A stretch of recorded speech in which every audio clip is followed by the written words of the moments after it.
ఓం శ్రీ హరయే నమః. అత శ్రీమన్నారాయణీయే ద్వాత్రింశం దశకం మత్స్య అవతారः వర్ణనం.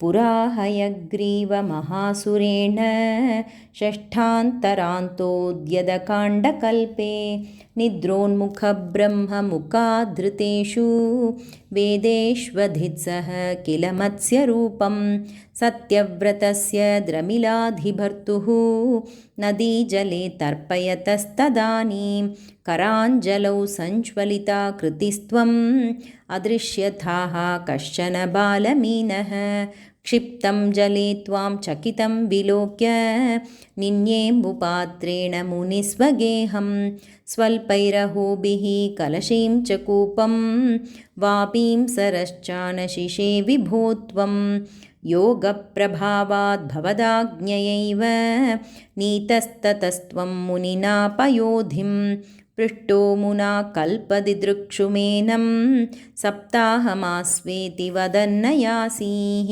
प्राप्ते त्वदुक्ते हनिवारिधारा परिप्लुते भूमितले मुनीन्द्रः सप्तर्षिभिः सार्धमपारवारिणी उद्घूर्णमानः शरणं ययौ त्वां धरान्त्वदादेशकरीम् अवाप्तां नौरूपिणीम् आरुरुहुस्तदा ते तत्कम्पकम्प्रेषु च तेषु भूयः त्वमम्बुधेः आविरभूर्महीयान् जशाकृतिं योजनलक्षदीर्घां दधानमुच्चैस्तरतेजसं त्वां निरीक्ष्य तुष्टा मुनयस्त्वदुक्त्या त्वत्तुङ्गशृङ्गे तरणिम्बबन्धुः आकृष्टनौको मुनिमण्डलाय प्रदर्शयन् विश्वजगद्विभागान् संस्तूयमानो नृवरेण तेन ज्ञानं परं चोपदिशन्न जारीः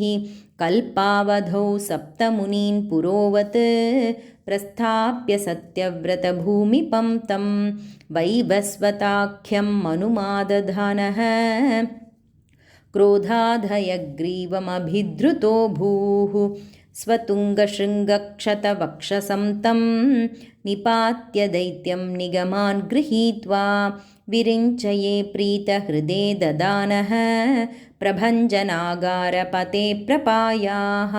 ఓం శ్రీ హరయే నమః. అత శ్రీమన్నారాయణీయే ద్వాత్రింశం దశకం సమాప్తం.